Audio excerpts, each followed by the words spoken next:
Is your team slacking? That's the question we've asked over 1,200 leaders and managers for the past 17 years. When people on your team are not contributing, they're not pulling their weight, literally. In a very first demonstration of this, people were pulling a rope. On average, people were able to pull 63 kilos of force per person. You put those people into teams of 3, it goes down to 53 kilos per person. You put them in teams of 8, now we're down at 31 kilos per person.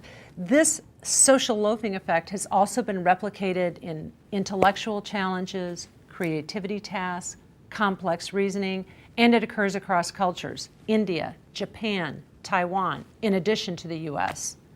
I had an opportunity to work with the Senior Vice President at the Bulkmatic Transport Company.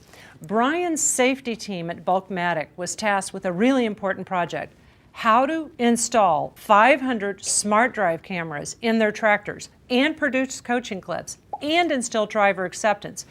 The team had been working for several months, but there hadn't been any progress. The team wasn't engaged. Drivers were quitting. Team members were not showing up to meetings, and when they did show up, they came 60 to 90 minutes late. They hadn't produced a single coaching clip. The phone calls were wandering off in different directions. So Brian and I put our heads together and worked up a 4-pronged intervention plan to increase engagement. Step 1, develop a team contract. A team contract is a one-page, preferably half a page, mission statement of the team focusing on 3 things: the goal, the responsibilities, and the norms. Everybody signs, everybody commits. Brian called me the first day after he introduced the contract to his team. He said this was the most productive meeting the team had ever had, and it surprised him how much a simple tool could increase the engagement of the team. Step 2, short, frequent meetings as opposed to long, drawn-out meetings. The research is in. Teams work to fill their time. Brian's safety team noticed that the longer the distance was between the meetings, the more the team started to drift off track. So Brian started hosting more frequent, shorter meetings, and at each one of these meetings, they revisited the team contract.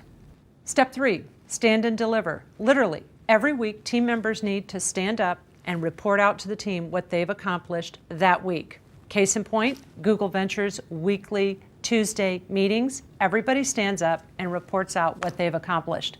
The research is in. Teams that stand up are 34% more productive than teams that sit down. Step 4, create a line of sight. When team members can see how they're having an impact on the end goal, they're much more engaged. Let me give you an example. This was looking at engagement in a fundraising organization. 3 groups. One team had direct contact with the beneficiary, another group read a letter from a beneficiary, and one group had no contact at all with the beneficiary. 1 month later, the group who'd had direct contact with the beneficiary raised 171% more money. So what happened at Bulkmatic? The safety team successfully installed 500 smart drive cameras on schedule. Prior to the intervention, they had only installed 60 after several months, and at-risk driver behaviors cut to only 5%, down from high double digits.